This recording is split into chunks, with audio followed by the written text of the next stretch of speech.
Hi, welcome to my art vlog. I'm Alma. I'm so glad you're here. This week I created my first official large painting of 2023 for our future home in Lisbon. Even though the move is still a few months away, I'm already thinking about the art and energy that I want our apartment to have. Lots of coziness, joy, and fun. I'll share my thoughts about the painting today and the intentions I set for it, which were ease and joy. Leading up to it, I did have to deal with unsupportive thoughts, however, but I'll tell you how I brought them on board so they were a help and not a hindrance. Spoiler alert, it's all about loving and accepting them. I really hope this video inspires you to create a big, cozy, and personal painting for your home too. The week was off to a great start when we visited Porto, Portugal in the north, where we spent a few days. We had delicious meals, just the right amount of exploring, and lots of rest. We discovered an awesome little gallery of illustration art and pottery. We bought a handmade mug, our fourth cup, and this risograph that spoke to me of my love of swimming, especially in the ocean. If you love beach art and interesting human forms, check out this video here. This artwork spoke to my husband, and I love that it did because of our shared love of long, lazy beach days. Everything that we need for an optimal beach day is under the beach umbrella, beginning with each other, a sketchbook and colors for me, beers, a good sandwich, and some satisfying reads. Speaking of books, I went to the famous Lelo bookstore in Porto as well. Old bookstores always inspire me to read classics, so I picked up Villette by Charlotte Bronte. I know that it deals with the theme of isolation, which doesn't surprise me that I was drawn to it. One of the things I'm hoping for in my move is more connection to other artists. I hope Villette continues my streak of good books I've read since Christmas, which I must tell you about now because pleasure is best when it's shared.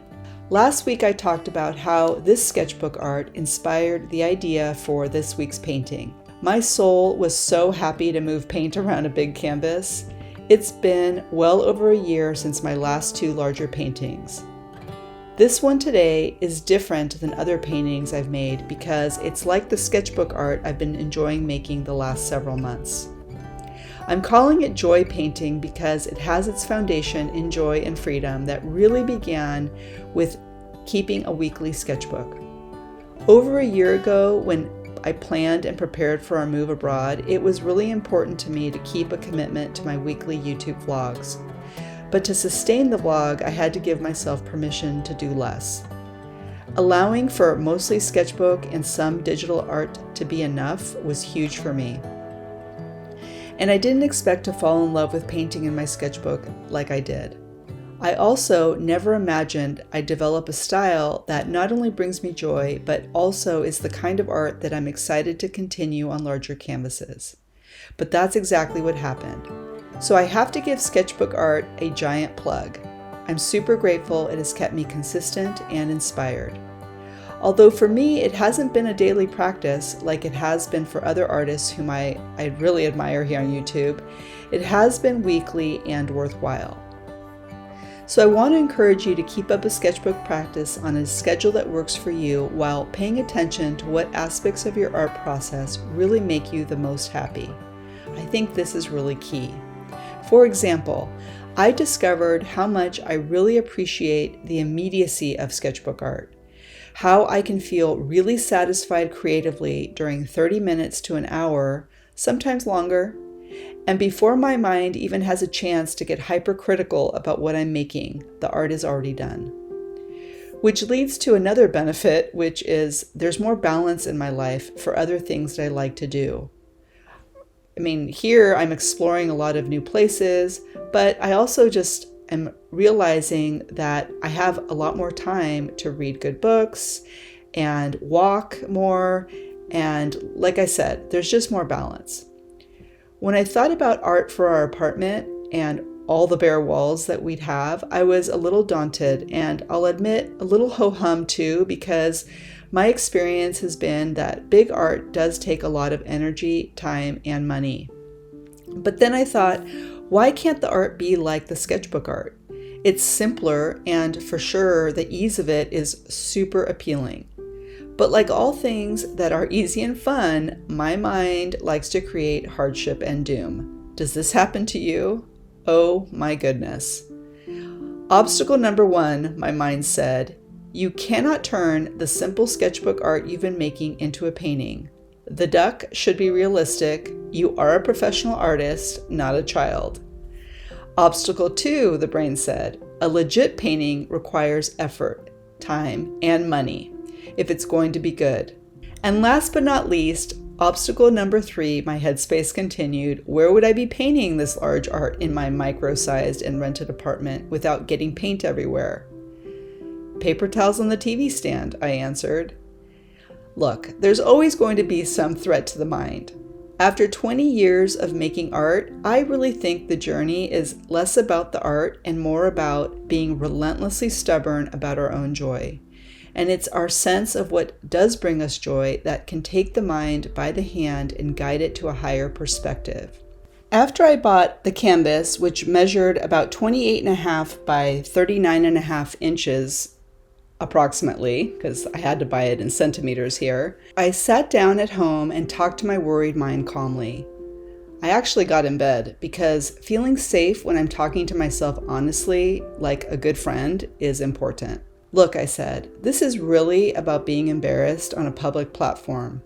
Feeling afraid my simple and childlike art won't be respected or well received. I'm grateful to you, mind, because you do your very best to raise the red flags to protect me. We've been embarrassed in the past and disrespected, and it didn't feel good, but we're safe now. So here's how my mind got on board. I reassured it that even if the worst happens and we lost our YouTube subscribers, we'd still have each other. I truly believe those of us with worried minds that lean towards the negative just need to be appreciated and valued. Not be told they need to be more positive. They just need to be accepted. At least this is what really helps me, and I hope it helps you too. And then, as often happens when I do accept myself and my negative thinking, the universe gives me support. Scrolling through Pinterest as I do, I came across an article about Matisse and alla prima painting. The article, linked below, describes alla prima as meaning at the first, which is essentially a painting that one completes in one sitting. The article says about Matisse's painting, and I quote, "Speed and brilliant color are the key notes of this work, which expresses the joy that he felt through color and the very act of painting." I landed on an officially named, Matisse-endorsed process that encompasses the intentions of ease and joy that I want for some of my large paintings. How awesome is that? This definitely reassured my mind. Did I finish this art in one go? No. But I am proud of myself because I listened when I got tired after 2 hours on day 1, and after a good night's sleep, I woke up with a lot of enthusiasm and I finished the art in about an hour on day 2. The painting is cozy to me because it has objects and elements I love, like the typewriter and the coffee cup. There's a nod to old architecture and a park, like many in Lisbon, that I love that have lots of ducks. It's my daughter-in-law who adores ducks and her enthusiasm about them that has really sparked my love for them too. I especially love the mamas with the babies. I adore still life paintings. In fact, I hope to find some old ones to mix in with my bright paintings on my apartment walls. But the idea of a not-so-still life with a duck on the move makes me smile. Like she's eager to get to her peeps the same way I'm excited to make friends in my new home in Lisbon. There are several walls that will need beautifying and funifying, so stay tuned for more big cozy art for our apartment. I hope you have a great week creating. Thank you so much for watching.